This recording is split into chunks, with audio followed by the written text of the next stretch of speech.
നമസ്കാരം. അടിക്കടി mood swings, irregular periods, അത് ഇത്രയും ആയാൽ തന്നെ PCOD ആണോ എന്നാണ് പലരുടെയും സംശയം. ഇത് വേറൊന്നും കൊണ്ടല്ല, ടീനേജേഴ്സെയും സ്ത്രീകളെയും ഏറ്റവും കൂടുതൽ അലട്ടുന്ന ഒരു ആരോഗ്യ പ്രശ്നമായി മാറിയിരിക്കുകയാണ് PCOD. ഇൻഫെർട്ടിലിറ്റി വരെ നയിക്കാവുന്ന ഈ ഒരു രോഗാവസ്ഥയെക്കുറിച്ചാണ് നമ്മുടെ ഇന്നത്തെ വെബിനാർ.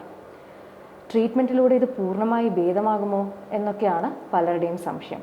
അപ്പോൾ ഇതെല്ലാം അറിയാനായിട്ട് please watch till the end. ഞാൻ ഡോക്ടർ ശുഭയാണ്, physician in Silver Line hospital. എൻ്റെ മുന്നിലിരിക്കുന്നത് doctor Jeena Susan George, endocrinologist in Silver Line hospital. നമസ്കാരം മാഡം. നമസ്കാരം. പീരിയഡ്സ് ക്രമം തെറ്റി 1-2 മാസം കൂടി വരുമ്പോൾ അത് PCOD ആണോ എന്നാണ് പലരുടെയും ഒരു സംശയം. അപ്പോൾ PCOD എന്നൊക്കെ കേട്ടിട്ടുണ്ടെങ്കിലും പലർക്കും ഇതിനെപ്പറ്റി വ്യക്തമായി അറിയില്ല. എന്താണ് ഈ PCOD? PCOD അഥവാ പോളിസിസ്റ്റിക് ഓവേറിയൻ ഡിസോർഡർ, ഇപ്പോൾ അതിനെ പോളിസിസ്റ്റിക് ഓവേറിയൻ സിൻഡ്രോം എന്ന് പറയാറുണ്ട്. സിൻഡ്രോം എന്ന് വെച്ചാൽ അതൊരു സിംഗിൾ എൻറ്റിറ്റി അല്ല, പല രോഗലക്ഷണങ്ങളും ഭാവിയിൽ പല രോഗാവസ്ഥകളിലേക്ക് നയിക്കാവുന്ന ഒരു കോംപ്ലക്സ് കണ്ടീഷനാണ്.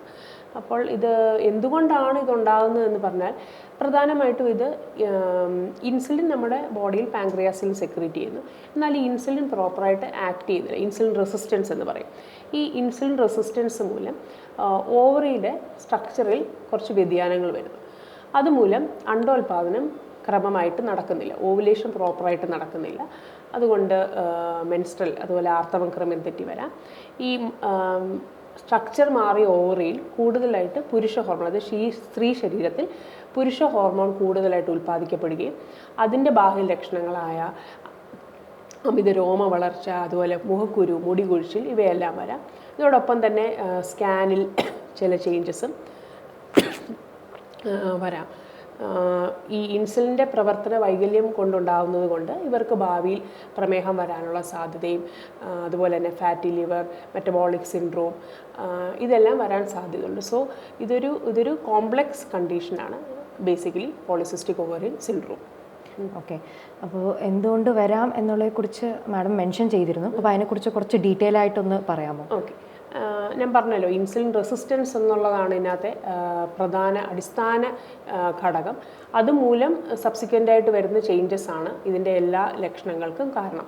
അപ്പോൾ ഒരു പരിധി വരെ ഇൻസുലിൻ റെസിസ്റ്റൻസ് ആണ് കാരണമെന്ന് പറഞ്ഞാലും മറ്റ് പല കാരണങ്ങൾ എന്താണെന്ന് വെച്ചാൽ ജനിതക ഘടകങ്ങൾ. ഇപ്പോൾ കുടുംബത്തിൽ തന്നെ ഇപ്പോൾ അമ്മയ്ക്കും സഹോദരിക്കും ഉണ്ടെങ്കിൽ അവർക്കും മകൾക്കും പിന്നെയും സിസ്റ്ററിന് പിന്നെയും വരാനുള്ള സാധ്യത കൂടുതൽ ഒരു ജനിതക ഘടകമുണ്ട്. പിന്നെ പറയുന്നത് ഈ എൻവയൺമെൻറ്റ് പൊല്യൂട്ടൻസിനുള്ള എൻഡോക്രൈൻ ഡിസ്റപ്റ്റേഴ്സ് എന്ന് പറഞ്ഞ ചില മോളിക്യൂൾസ് ഉണ്ട്.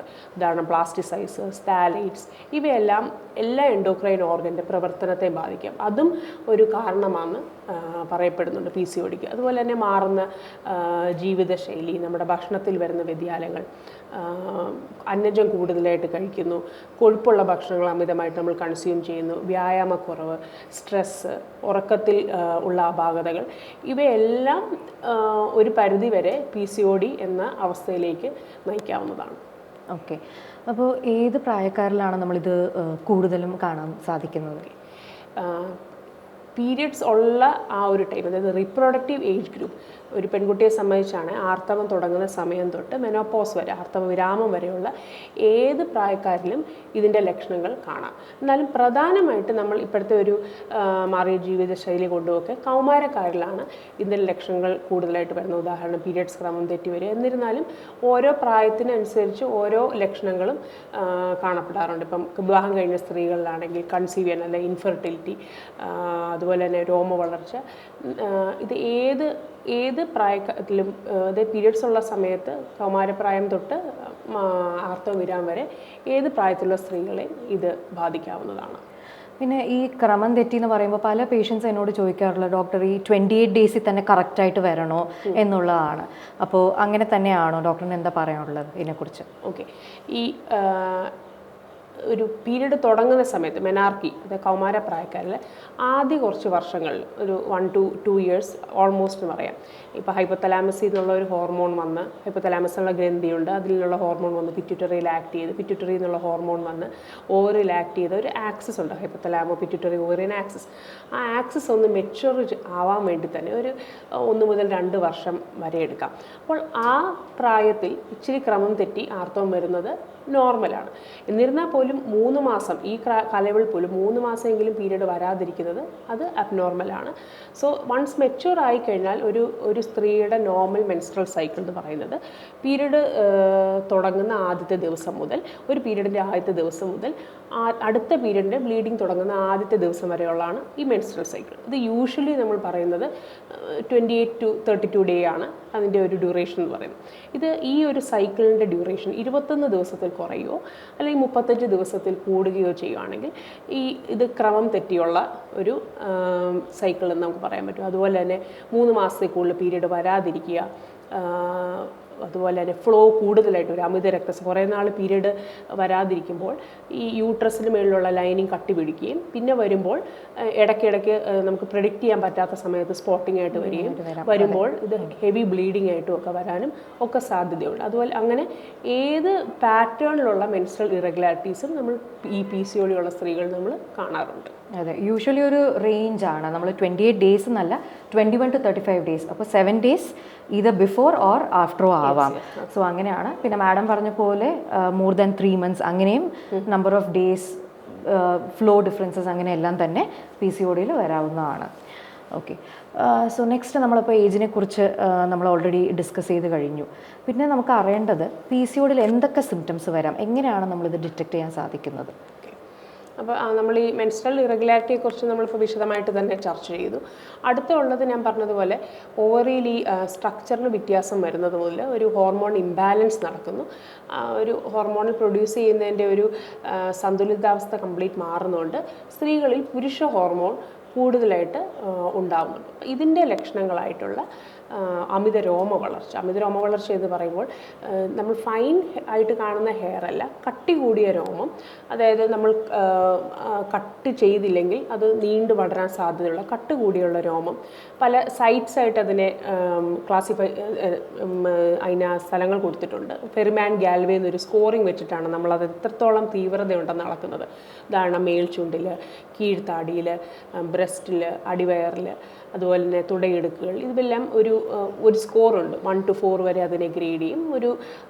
ഒരു ടോട്ടൽ സ്കോറിൽ നിന്ന് ഇപ്പോൾ 6ൽ കൂടുതൽ, മോഡിഫൈഡ് ഫെറിമാൻ ഗാൽവേ സ്കോറിംഗ് എന്ന് പറയും, അത് 6ൽ കൂടുതലുണ്ടെങ്കിൽ അമിത രോമ വളർച്ച അഥവാ ഹിർസ്യൂട്ടിസം ഉണ്ടെന്ന് പറയാൻ പറ്റും. എന്നിരുന്നാലും ഇപ്പോൾ ഒരു സ്ത്രീയെ സംബന്ധിച്ച് ഇപ്പം ഭയങ്കരമായിട്ട് രോമവളർച്ച ഉണ്ടെങ്കിൽ അവരെ അത് ബാധിക്കുന്നുണ്ടാവില്ല. അതേ സമയത്ത് കൗമാര പ്രായത്തിലുള്ള പെൺകുട്ടികൾക്കാണ് ഇതുകൊണ്ട് ഭയങ്കര ബുദ്ധിമുട്ടും അവരുടെ ബോഡി ഇമേജ്, ഒരു നെഗറ്റീവ് ബോഡി ഇമേജ്, അത് അവർക്ക് മാനസികമായി വളരെയധികം ബുദ്ധിമുട്ടുണ്ടാക്കുന്നുണ്ടാവുമായിരിക്കും.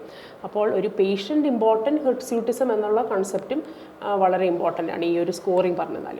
അപ്പം ഇതാണ് ഫസ്റ്റ് ഒരു ലക്ഷണമായിട്ട് പറയുന്നത്. പിന്നെ ഈ രോമ വളർച്ചയ്ക്കും സെപ്പറേറ്റ് ആയിട്ട് എന്തെങ്കിലും ട്രീറ്റ്മെന്റ്, ഹെയർ ട്രീറ്റ്മെന്റ് അങ്ങനെ ഡെഫിനറ്റ്ലി നമ്മൾ ട്രീറ്റ്മെന്റിലേക്ക് വരുന്നുണ്ട്. ഓരോ ലക്ഷണങ്ങൾ അനുസരിച്ചിട്ടാണ് നമ്മൾ ഓരോ പേഷ്യൻറ്റും ഒരു ട്രീറ്റ്മെൻറ്റ് നമ്മൾ ടൈലർ ചെയ്യുന്നത്. അവരെ സംബന്ധിച്ച് അവർക്ക് ഏറ്റവും ഇമ്പോർട്ടൻ്റ് ആയിട്ടുള്ള സിംറ്റത്തിനെയാണ് നമ്മൾ കൂടുതൽ ട്രീറ്റ്മെൻറ്റിലും അഡ്രസ്സ് ചെയ്യുക. പിന്നെ പറയുന്നത് മുഖക്കുരു ഇപ്പം കൗമാരപ്രായത്തിലോ അല്ലെങ്കിൽ പീരിയഡ്സിൻ്റെ സമയത്തോ വരുന്ന 1-2 ചെറിയ മുഖക്കുരു അത് സ്വാഭാവികമായിട്ട് നമ്മൾ കാണുന്നതാണ്. എന്നാലും വിട്ടുമാറാത്ത മുഖക്കുരു, ഒരു സിമ്പിൾ ഒരു ഓയിൻമെൻറ്റിലൊന്നും ടോപ്പിക്കൽ ട്രീറ്റ്മെൻറ്റിലൊന്നും മാറാത്തത്, വളരെയധികം ഡീപ്പായിട്ട് വരുന്ന കുരുക്കൾ, പാടുകൾ അവശേഷിപ്പിച്ചിട്ട് പോകുന്ന കുരുക്കൾ, ഇവയെല്ലാം തന്നെ വീണ്ടും ഒരു പുരുഷ ഹോർമോൺ അമിതമായിട്ടുണ്ട് എന്നുള്ളതിൻ്റെ ഒരു ലക്ഷണമാണ്. മൂന്നാമതായിട്ട് വരുന്നത് മുടി കൊഴിച്ചിൽ, ഒരു മെയിൽ പാറ്റേൺ ഹെയർ ലോസ് എന്ന് പറയും. നെറ്റി കയറി വരിക, ഉച്ചിയിലെ മുടി കൊഴിഞ്ഞു പോവുക, അതുപോലെ കട്ടി കുറഞ്ഞു വരിക, ഇവയെല്ലാം തന്നെ ഇതിൻ്റെ ലക്ഷണങ്ങളാണ്. ഈ പറഞ്ഞ ലക്ഷണങ്ങൾ കൂടാതെ തന്നെ ഞാൻ പറഞ്ഞല്ലോ, ഒരു ഇൻസുലിൻ റെസിസ്റ്റൻസ് ആണല്ലോ ഇതിൻ്റെ അടിസ്ഥാന കാരണം. അത് ഉണ്ടാവുന്ന എപ്പോഴാണ്? നമ്മുടെ ശരീരത്തിൽ കൊഴുപ്പിൻ്റെ അളവ് ബോഡി ഫാറ്റ് കൂടുമ്പോഴാണ്. അപ്പോൾ അതിൻ്റെ ബാഹ്യ ലക്ഷണങ്ങളായ കഴുത്തിന് ചുറ്റും കറുപ്പ് നിറം വരിക, അല്ലെങ്കിൽ അണ്ടർ ആംസിൽ കറുപ്പ് നിറം, മുഖത്ത് ഒരു പാറ്റേണിലൊരു കറുപ്പ് നിറം വരിക, ഇതിന് അക്കാന്തോസിസ് എന്ന് പറയും. ഇതൊരു ബേസിക് സ്കിൻ രോഗമല്ല, ഇൻസുലിൻ റെസിസ്റ്റൻസിൻ്റെ ഒരു ബാഹ്യ ലക്ഷണമാണ്. പലപ്പോഴും ഇതിനെ ഒരു ടോപ്പിക്കൽ അല്ലെങ്കിൽ ഒരു ഡെർമറ്റോളജിക്കൽ ട്രീറ്റ്മെൻറ്റ് മാത്രം പോരാ, അതിൻ്റെ ഒരു അടിസ്ഥാന ഘടകം അതിനെ അഡ്രസ്സ് ചെയ്ത് അതിനുള്ള പ്രോപ്പർ ട്രീറ്റ്മെൻറ്റും വേണ്ടി വരാം. അതുപോലെ തന്നെ ഇവരിൽ PCOD ഉള്ള എല്ലാ വണ്ണമുള്ളവർക്കും PCOD വരണമെന്നില്ല. എന്നാലും PCOD ഉള്ള ഒരു 65 മുതൽ 70% വരെയുള്ള ആൾക്കാർക്കും നമ്മൾ അമിതവണ്ണം കാണാറുണ്ട്. അതും ഒരു ആപ്പിൾ ടൈപ്പ് ഒബീസിറ്റി, അരവണ്ണം കൂടുകയും ഒരു ഒബീസിറ്റി തന്നെ പല ക്ലാസ് ഉണ്ട്, പല ലെവൽ സ്റ്റേജസ് ഉണ്ട്. അപ്പോൾ PCOD ഉള്ളവർക്ക് അമിതവണ്ണവും നമ്മൾ കണ്ടുവരാറുണ്ട്. ഇതൊക്കെയാണ് പ്രധാനമായും നമ്മൾ കാണുന്ന ലക്ഷണങ്ങൾ. ഓക്കെ, അപ്പോൾ നമ്മൾ ലക്ഷണങ്ങളെക്കുറിച്ച് വളരെ നല്ല രീതിയിൽ മനസ്സിലാക്കിയിട്ടുണ്ട്. അപ്പോൾ ഇത് കണ്ടുപിടിക്കാനായിട്ട് USG നിർബന്ധമാണോ എന്നും കൂടെ എൻ്റെ പേഷ്യൻസ് എല്ലാവരും ചോദിക്കാറുണ്ട്. സോ ഡോക്ടറിന് എന്താ പറയാനുള്ളത് ഇതിനെക്കുറിച്ച്? സോ PCOD എന്ന് പറയുന്നത് പ്രധാനമായിട്ടൊരു ക്ലിനിക്കൽ ഡയഗ്നോസിസ് ആണ്. അപ്പം നമ്മൾ ഇൻ്റർനാഷണലി നമ്മൾ ഫോളോ ചെയ്യുന്ന ഒരു ക്രൈറ്റീരിയ, അതായത് റോട്ടർഡാം ക്രൈറ്റീരിയ, അതിൽ 3 കമ്പോണൻസ് ഉണ്ട്. അപ്പം 3ൽ 2 എണ്ണം ഉണ്ടെങ്കിൽ തന്നെ ആ വ്യക്തിക്ക് PCOD ഉണ്ടെന്ന് പറയും. 3 കമ്പോണൻസ് എന്ന് വെച്ചാൽ 1 ഈ ആർത്തവ ക്രമക്കേടുകൾ, 2 ഈ പുരുഷ ഹോർമോണിൻ്റെ ലെവൽ 1ൽ ബ്ലഡിൽ കൂടുതലോ അല്ല അതിൻ്റെ ബാഹ്യ ലക്ഷണങ്ങൾ ഉണ്ടാവും, 3ാമതാണ് ഈ USGയിൽ വരുന്ന ഈ പോളിസിസ്റ്റിക് പാറ്റേൺ. അപ്പോൾ ഇതിൽ 2 ഘടകങ്ങൾ ഓൾറെഡി ഉണ്ടെങ്കിൽ ആ വ്യക്തിക്ക് ഇനിയിപ്പോൾ ഒരു അൾട്രാസൗണ്ട് ചെയ്യുന്നതുകൊണ്ട് നമുക്ക് കൂടുതലായിട്ടൊന്നും മനസ്സിലാക്കുന്നില്ല. അതുകൊണ്ട് എല്ലാവർക്കും ഈ അൾട്രാസൗണ്ട് നിർബന്ധമല്ല. എന്നിരുന്നാലും ചില സന്ദർഭങ്ങളിൽ നമ്മൾ അൾട്രാസൗണ്ട് ആവശ്യപ്പെടാറുണ്ട്. ഉദാഹരണം ഇപ്പോൾ ഒരു 3 മാസമൊക്കെ പീരീഡ് വരാണ്ടിരിക്കുക, അപ്പോൾ നമ്മൾ ഈ എൻഡോമെട്രിയത്തിൻ്റെ തിക്നെസ് എത്രയുണ്ടെന്ന് അറിയുവാനും, അത് PCOD കൊണ്ട് തന്നെയുള്ള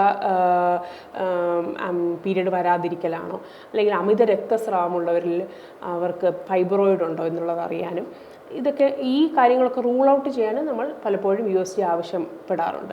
പിന്നെ ഒരു അൾട്രാസൗണ്ട് PCOD കണ്ടു, അതുകൊണ്ട് മാത്രം നമുക്ക് ഒരാൾക്ക് PCOD ഉണ്ടെന്ന് പറയാൻ പറ്റത്തില്ല. അപ്പം ഞാൻ നേരത്തെ പറഞ്ഞതുപോലെ കൗമാരക്കാരിൽ ഈ ആക്സിസ് മെച്യൂർ ആകുന്ന വരുന്ന സമയത്ത് അവരിൽ സ്കാൻ എടുക്കുമ്പോൾ ഒരു മൾട്ടിസിസ്റ്റിക് ഓവറിയൻ പാറ്റേൺ കാണും എന്ന് വെച്ചാൽ അവർക്ക് PCOD ആണ് എന്ന് നമുക്ക് പറയാൻ പറ്റില്ല.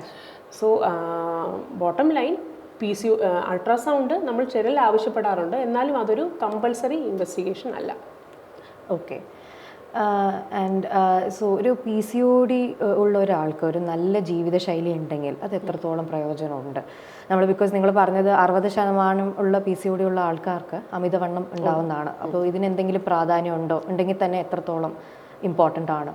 തീർച്ചയായും ശുഭ, ലൈഫ് സ്റ്റൈൽ മാനേജ്മെൻറ്റ്, ഈ ആരോഗ്യകരമായ ജീവിതശൈലി വളരെയധികം പ്രധാനമാണ് ഈ PCODൻ്റെ ലക്ഷണങ്ങൾ ഒന്ന് കൺട്രോൾ ചെയ്ത് നിർത്താൻ. ഇപ്പോൾ മാനേജ്മെൻറ്റിനെ പറ്റി പറയുകയാണെങ്കിൽ, ഇതിൻ്റെ ട്രീറ്റ്മെൻറ്റിനെ പറ്റി പറയുകയാണെങ്കിൽ 1, 2, 3 നക്കമിട്ട് പറയുകയാണെങ്കിൽ അതിൽ ഏറ്റവും പ്രധാനമായിട്ടുള്ളത് ലൈഫ് സ്റ്റൈൽ മാനേജ്മെൻറ്റ്. അതിൻ്റെ അണ്ടറിൽ വരുന്നത് ഭക്ഷണ രീതി ക്രമപ്പെടുത്തുക, പിന്നെയുള്ളത് വ്യായാമം, ചിട്ടയായ വ്യായാമം. 3ാമതേ ഉള്ളൂ മെഡിക്കൽ മാനേജ്മെൻറ്റ്. അതിൽ ഹോർമോൺ ട്രീറ്റ്മെൻറ്റ് വരാം, ഇൻസുലിൻ റെസിസ്റ്റൻസ് കുറയ്ക്കാനുള്ള മരുന്നുകളാവും. അപ്പോൾ 3ാമതേ ഉള്ളൂ ഈ മരുന്നുകളുടെ ഒരു റോൾ വരുന്നുള്ളൂ. മരുന്നുകൾ കൊടുക്കുന്ന വ്യക്തികളിലാണെങ്കിൽ പോലും അവർക്ക് ഈ ലൈഫ് സ്റ്റൈൽ മാനേജ്മെൻറ്റ് ചിട്ടയായിട്ടും അവർ ഫോളോ ചെയ്യേണ്ടതാണ്. ലൈഫ് സ്റ്റൈൽ മാനേജ്മെൻറ്റ് എന്ന് പറയുമ്പോൾ ഭക്ഷണത്തിലാണെങ്കിൽ നമ്മൾ പറയുന്നത് കാലറി ഇൻടേക്ക് കുറയ്ക്കുക. ഇപ്പം ഒരു റുട്ടീൻലി അവരൊരു 1800 2000 കിലോ കാലറി എടുക്കുന്നവരാണെങ്കിൽ ഒരു 500 മുതൽ 750, അത് ഒരു ടെക്നിക്കൽ ടേംസ് ആണ്. ബട്ട് ഓവറോൾ അന്നജമാണ് നമുക്ക് മെയിൻലി എനർജി തരുന്ന ഒരു പ്രധാന കമ്പോണൻറ്റ്. നമുക്കത് കംപ്ലീറ്റ്ലി അവോയ്ഡ് ചെയ്യാൻ പറ്റത്തില്ല, എന്നാലും അത് മാക്സിമം കുറയ്ക്കുക. ഒരു പെർസെൻറ്റേജ് പറയുവാണ്, പെർ ഡേ നമ്മളൊരു ഫുഡ് എടുക്കുകയാണെങ്കിൽ ഒരു 55% വരെയെങ്കിലും നമ്മൾ കാർബോഹൈഡ്രേറ്റ് എടുക്കാൻ പാടുള്ളൂ. ബട്ട് നമ്മുടെ ഒരു കേരളത്തിലേക്ക് ഒരു ജീവിതശൈലി നോക്കുകയാണെങ്കിൽ നമ്മൾ ഓൾമോസ്റ്റ് ഒരു 80-85% വരെ നമ്മൾ കഴിക്കുന്നത് കാർബോഹൈഡ്രേറ്റ്സ് തന്നെയായിരിക്കും.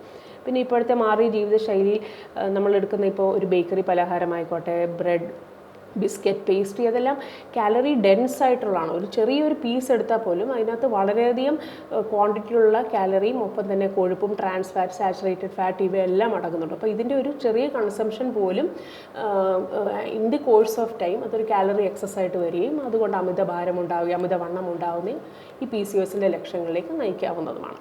പിന്നെ പറഞ്ഞത് ഫിസിക്കൽ ആക്ടിവിറ്റി. ഇപ്പം PCOD ഉള്ളവർ ഞാൻ പറഞ്ഞല്ലോ 70%, 60-70% വരെ ഉള്ളവർ അമിതവണ്ണമുള്ളവരായിരിക്കും. ഒരു 20% ആൾക്കാർ ലീൻ PCOS നമ്മൾ പറയും, നോൺ ഒബീസ് PCOS. അവരിൽ പോലും നമ്മൾ പഠനങ്ങൾ പറയുന്നത് ഇൻസുലിൻ റെസിസ്റ്റൻസ് അവർക്കുമുണ്ട്. അവരിൽ പോലും ഫിസിക്കൽ ആക്ടിവിറ്റി വേണം. അവരിൽ പറയുന്നത് ഒരു 150 മിനിറ്റ്സ് പെർ വീക്ക്, അതായത് ഒരു 30 മിനിറ്റ് ഒരു 5 ദിവസം എങ്കിലും മോഡറേറ്റ് ഇൻറ്റൻസിറ്റി എക്സസൈസ് എന്നാണ് പറയുന്നത്. ബ്രിസ്ക് വാക്കിംഗ്, സ്പീഡിലുള്ള നടത്തം, അല്ലെങ്കിൽ സ്കിപ്പിങ്, ഇതൊക്കെ മോഡറേറ്റ് ഇൻറ്റൻസിറ്റിയിൽ വരും. അപ്പം ഇതൊരു 30 മിനിറ്റ്സ് എങ്കിലും ആഴ്ചയിൽ 5 ദിവസം വേണം. അമിതം വണ്ണം ഉള്ളവരിലാണെങ്കിൽ ആയിക്കോട്ടെ ടോട്ടൽ ഒരു 250 മിനിറ്റ്സ് ഒരു ആഴ്ചയിൽ വേണ്ടി വരും. അതായത് ഓൾമോസ്റ്റ് ഡെയിലി നോക്കുവാണെങ്കിൽ ഒരു 45 to 50 മിനിറ്റ്സ് ഡെയിലി അവർക്ക് എക്സസൈസ് വേണ്ടി വരാം. അപ്പം ഇതാണ് ഫിസിക്കൽ ആക്ടിവിറ്റിയുടെ റിലവൻസ്. അപ്പം ഈ എയറോബിക് എക്സസൈസ് മാത്രമല്ല, നമ്മുടെ ഒരു സെഡൻറ്ററി ലൈഫ് സ്റ്റൈൽ ഉണ്ടല്ലോ. ഇപ്പം മണിക്കൂറുകളോളം മൊബൈൽ നോക്കി ഒരു കൗച്ച് പൊട്ടറ്റോ എന്ന് പറയുന്ന പോലെ അത് നമ്മൾ അവോയ്ഡ് ചെയ്യണം. ഒരു 30 minutes sitting is the new smoking നിങ്ങളെല്ലാവരും കേട്ടിട്ടുണ്ടാവുമല്ലോ. ഒരു 30 മിനിറ്റ്സിൽ കൂടുതൽ കണ്ടിന്യൂസ് സിറ്റിംഗ് അവോയ്ഡ് ചെയ്യുക. സെഡൻറ്ററി ആയിട്ടുള്ള ഒരു ലൈഫ് സ്റ്റൈൽ, നമ്മുടെ ഒരു ബിഹേവിയറൽ മോഡിഫിക്കേഷൻ തന്നെ ഇതിന് വേണം. സോ ഇത് എല്ലാം കൊണ്ടും തന്നെ PCODയുടെ പല ലക്ഷണങ്ങൾ, ഇപ്പം ആർത്തവ ക്രമക്കേടുകൾ, അതുപോലെ മുഖക്കുരു, ഇതെല്ലാം ഈവൻ ഇൻഫെർട്ടിലിറ്റി ഉള്ളവർക്ക് പോലും ഈ ജസ്റ്റ് വിത്ത് ഈ ലൈഫ് സ്റ്റൈൽ ചേഞ്ചസ് അവരുടെ ഓവുലേഷൻ റേറ്റ് ഇമ്പ്രൂവ് ചെയ്യുന്നതായിട്ട് പഠനങ്ങൾ കാണിക്കുന്നുണ്ട്. സോ ട്രീറ്റ്മെൻറ്റ് ഉള്ളവരായിക്കോട്ടെ ഇല്ലാത്തവരായിക്കോട്ടെ ലൈഫ് സ്റ്റൈൽ മാനേജ്മെൻറ്റ് ഒരു പ്രധാന റോള് വഹിക്കുന്നുണ്ട്.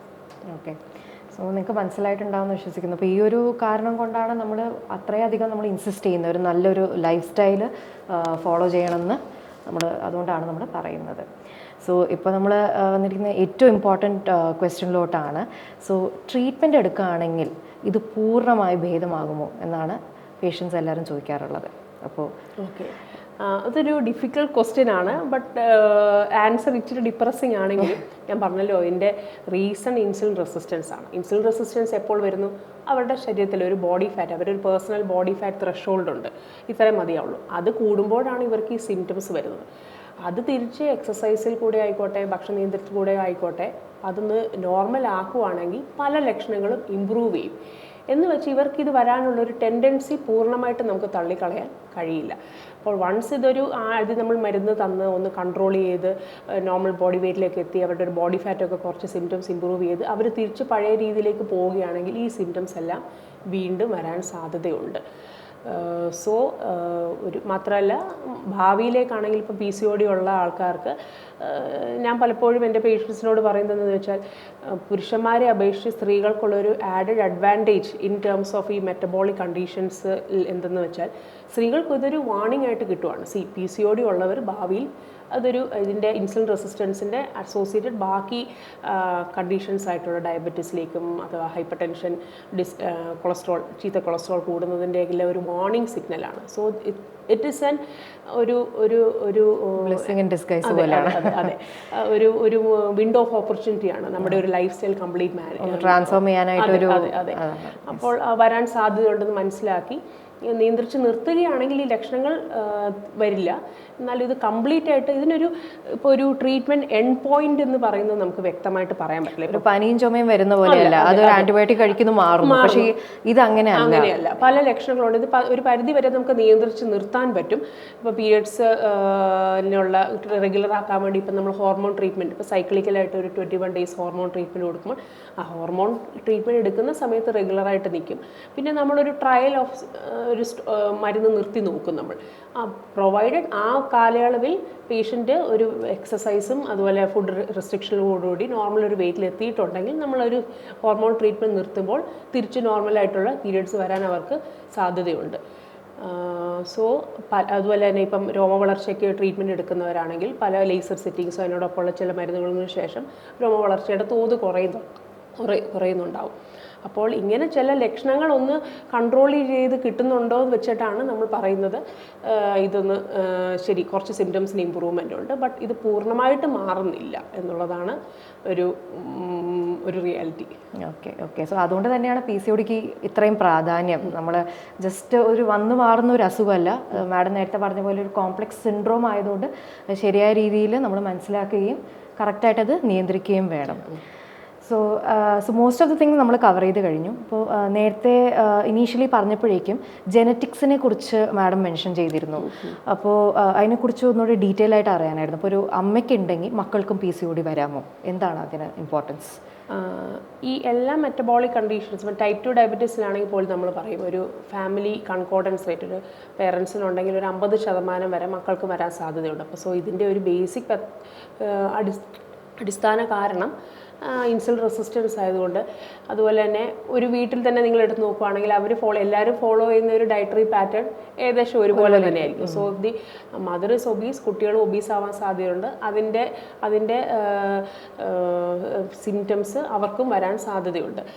സോ ദാറ്റ് ഈസ് അവർ ആ കോമൺ ഒരു ലൈഫ് സ്റ്റൈൽ ആ family as a whole follow കൊണ്ടതുകൊണ്ടാവാം അവർക്കും വരാൻ റിസ്ക് ഉണ്ട്.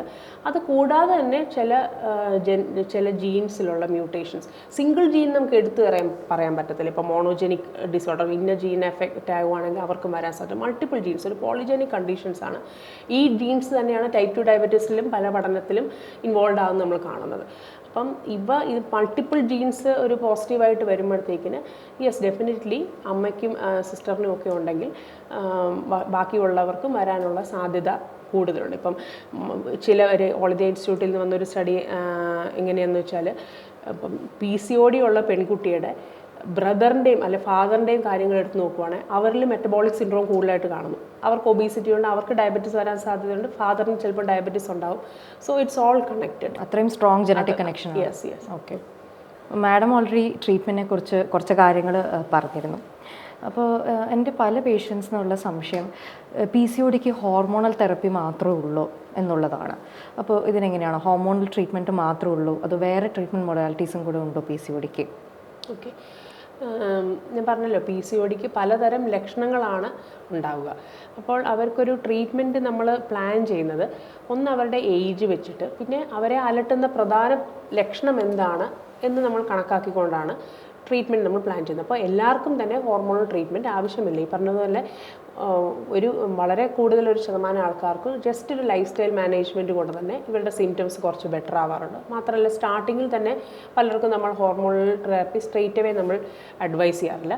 എന്നിരുന്നാലും ഈ മെൻസ്ട്രൽ, അതായത് ആർത്തവ ചക്രത്തിലെ ക്രമക്കേടുകളാണ് ഇവരുടെ പ്രധാന പ്രശ്നം എന്നുണ്ടെങ്കിൽ, ഉദാഹരണം 3 മാസമൊക്കെ പീരീഡ് വരാതിരിക്കുക. ഈ പീരീഡ് വരാതിരിക്കുക എന്ന് വെച്ചാൽ നമ്മുടെ യൂട്രസിലെ എൻഡോമെട്രിയത്തിൻ്റെ കട്ടി കൂടി വരികയും അതിങ്ങനെ ബ്ലീഡ് ചെയ്യാതെ പ്രോപ്പർ ഇടവേളകൾ ബ്ലീഡ് ചെയ്യാണ്ടിരിക്കുകയാണ്. അത് ഭാവിയിൽ അവർക്ക് എൻഡോമെട്രിയൽ ക്യാൻസർ വരാനുള്ള റിസ്ക് ഉണ്ട്. സോ ഇങ്ങനെ കണ്ടിന്യൂസ് ആയിട്ടൊരു 2 to 3 months വരാതിരിക്കുന്നത് ഒട്ടും അഡ്വൈസബിൾ അല്ല. അങ്ങനെയുള്ളവർക്ക് പീരീഡ് വളരെ കുറേ കാലങ്ങളായിട്ട് ഇങ്ങനെ തെറ്റി വരുന്നുണ്ടെങ്കിൽ അവർക്ക് ചിലപ്പോൾ നമ്മൾ 6 മാസം മുതൽ 1 വർഷം വരെ oestrogen progesterone pills, oestrogen plus progesterone hormonal pills നമ്മൾ അഡ്വൈസ് ചെയ്യാറുണ്ട്. അല്ല, എനിക്ക് ചോദിക്കാം, അപ്പോൾ ഈ ഇങ്ങനെ കുറേ നാളിങ്ങനെ തെറ്റി വരുമ്പോൾ ഫ്യൂച്ചറിൽ എന്തെങ്കിലും പ്രശ്നം വരുമോ? അവർ ഒരു മാരേജ് ഒക്കെ കഴിഞ്ഞിട്ട്? അതാണ് പറഞ്ഞത്. ഇപ്പം വിവാഹം കഴിയുന്നതിന് മുമ്പുള്ള സ്ത്രീകളിൽ പ്രധാനമായിട്ടും ഈ പീരീഡ് കറക്റ്റായിട്ട് വരുന്നില്ല എന്നാണ് അവരുടെ പ്രശ്നമെങ്കിൽ നമ്മൾ ഈ ഹോർമോണൽ പിൽസ് തരും.